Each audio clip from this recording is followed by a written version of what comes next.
我一辈子就是搞这个皮，一张张排起来，地球转一圈。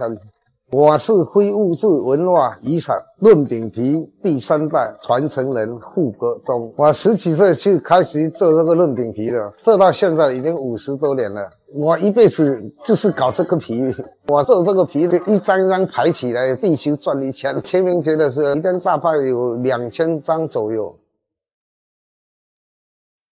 这个铁锅起码要200度以上。我们这个铁锅是生铁的，生铁的时候会保温。那个铁板的锅就不一样，铁板是很快就热，很快就凉了，所以吃起来的口感就不一样了。我们做这个润饼皮哦，主要是要又白又薄又润，又不会破，吃起来才有嚼劲。我们闽南人吃润饼菜的是逢年过节都要吃。特别是清明节，清明的时候，家家户户都要吃这个润饼菜。我们泉州人吃润饼菜，这个拌润饼菜很热闹，人很多。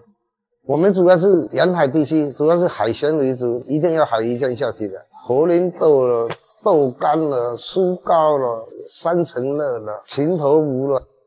你看我们包的润饼菜，第一就是用海苔，第一放下去。味道很好。第二，我们煮起来润饼菜有那个油啊，它会吸收那个油的，吃起来就不会油。